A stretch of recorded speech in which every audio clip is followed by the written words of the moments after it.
Hello, fourth graders. This is Miss K, and we are on our unit assessment of Unit 7. So we've got a reading assessment, and we also have a skills assessment. I'm going to go over both in this video. So first, we're going to start with your reading comprehension. So I'm going to read two selections about the American Revolution, and then you will have questions based on both texts. So the first one is called Benjamin Franklin and the Revolutionary War. You could say Benjamin Franklin played an important role in the American Revolution. However, it would be more accurate to say Franklin played several important roles. Before discussing Franklin's roles in the Revolutionary War, it is necessary to describe something important Franklin did long before the Revolution. Back in the 1750s during the French and Indian War, it seemed Franklin created and printed a popular cartoon, which showed a snake divided into several sections. The tail was labeled SC for South Carolina. One of the middle sections was labeled NJ for New Jersey. The head was labeled NE for New England.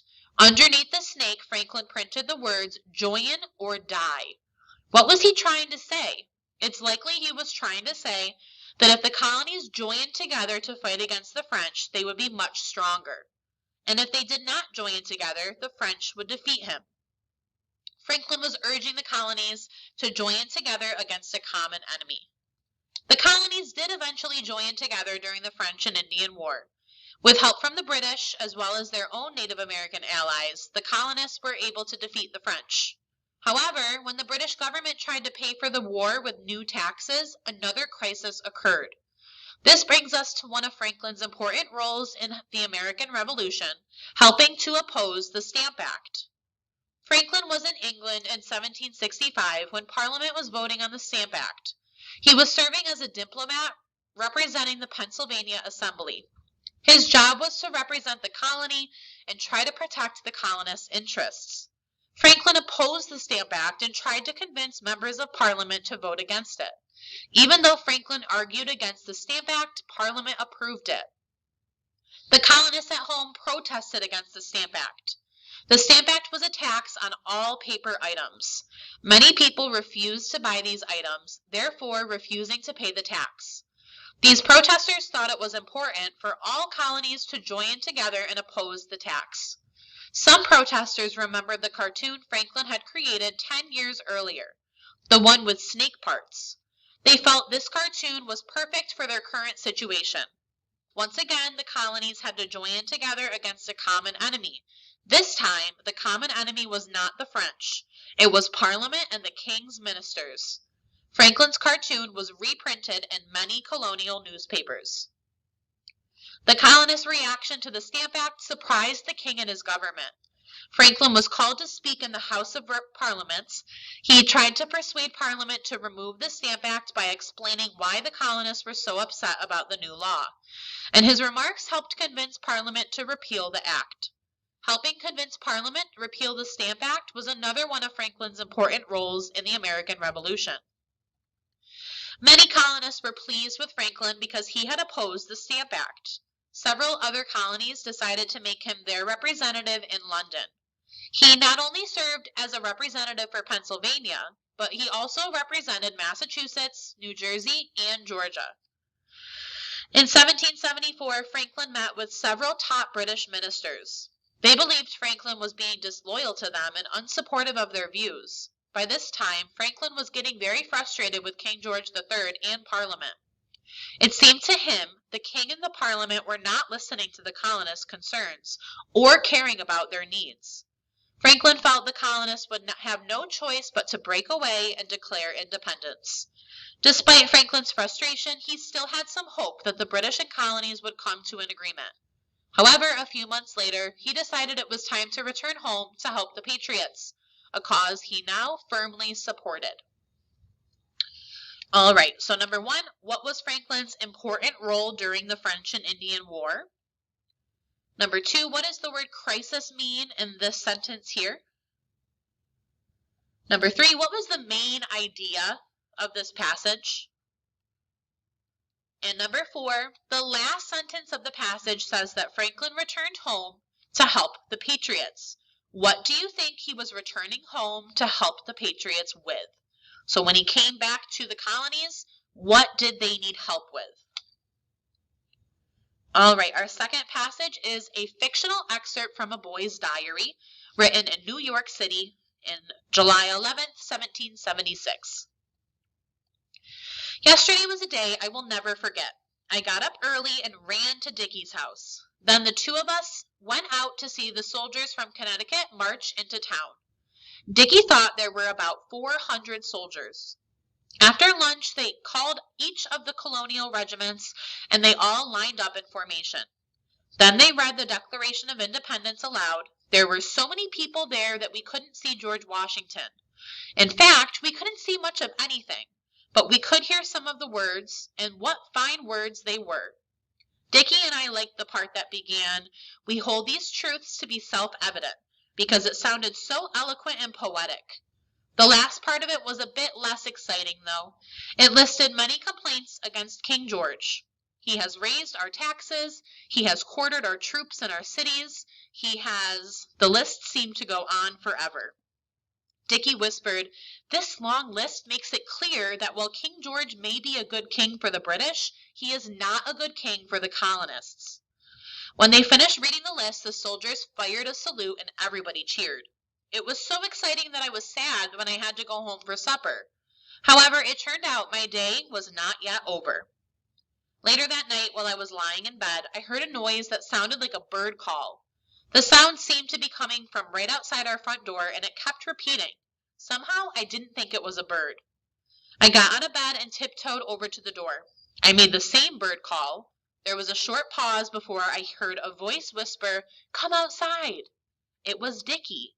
I tiptoed over to look at Papa, and he was snoring loudly. Mama was sleeping too, so I slipped on my breeches and tiptoed out. "You won't believe it," Dickie said. "They are tearing down the statue." "Which one?" I asked. "The statue of the king in the Bowling Green Park," Dickie said. We ducked over to Broadway and then ran as fast as we could all the way down to Bowling Green. There stood the statue of King George III, the one that shows him dressed up like a Roman general riding on a horse. A noisy crowd of people had gathered, and most of them were men. Some of them were men I knew, men who were proud to call themselves Sons of Liberty. Others were men I had never seen before. They were shouting and yelling and singing patriotic songs. There were bonfires burning, and some men were pulling on ropes trying to pull the statue down. It took a lot of tugging, but eventually the statue tipped over and came crashing down. A great roar rose from the crowd. Then a soldier with red hair jumped on the statue and made a speech. "Good people," he shouted, "noble patriots and lovers of your country, I am a humble soldier from the great independent state of New Jersey." The crowd applauded for the speaker. "I thank you in advance for the musket balls you have promised to make from this fallen statue. I assure you that my fellow soldiers and I will use those musket balls for a good cause." The crowd applauded loudly again after hearing this. Dickie and I stayed at Bowling Green a while longer before returning home. I managed to sneak back into bed without Mama or Papa noticing I was gone. When I woke up the next morning, Papa was reading the paper. He said, "Well, my boy, it's a good thing we were home in our beds last night, for it seems that the patriot crowd got a little out of hand. It says here that they tore down the statue of the king." "Really?" I said, trying to sound surprised while hiding my smile. Okay. Number 5. Why did Dickie and the narrator think the last part of the Declaration of Independence they heard read aloud was a little bit less exciting than the first part? So up here, the last part of it was a bit less exciting. Why was it less exciting? Number 6, why did Dickie think the soldiers read the long list of complaints about King George? So why are they going on and on and on about all these complaints about the king? In paragraph 4, the narrator says, "However, it turned out my day was not yet over." What did he mean by this? Number 8, you're going to click 2 reasons that best explain why people tore down the statue of King George III. Number 9, did Papa know his son saw the statue at Bowling Green Park being torn down? And give evidence to support your answer. So yes, he knew that he was there, or no, he did not know. And then give me evidence why. Okay, your last question for reading is a short response. So I want you to tell me, How would the diary be different if it were told from the point of view of someone who supported the British?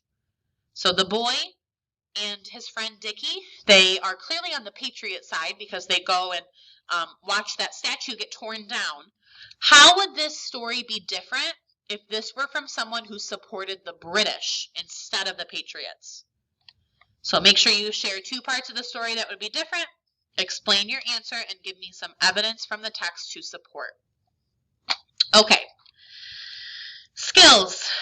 The first couple questions, you're going to choose the sentence with the correct grammar. So make sure you're looking at the commas, the punctuation, and the quotation marks. So 1, 2, 3, and 4. Pick the one that has the correct grammar. 5, 6, 7, 8, 9, 10, 11. You're going to fill in the blank with the correct verb, might, can, or will. Number 12, we're looking at the word visible. So which of these best demonstrates the word visible? Number 13, we're looking at the word predictable. If a plot of a movie is predictable, what does this mean about the movie? Number 14, my little sister has so much energy and stays very blank, fill in the blank. 15, the doctor told me to first exhale and then blank deeply so she could listen to my lungs. 16, the library in town is close by and very blank for our family to visit. 17, I was blank for my friend to finish her homework so she could play with me. And 18, it is considered blank to stare at people. All right, remember this is an assessment, so just try your best. Take your time, read carefully, and I will see you all next time. Goodbye, Adams.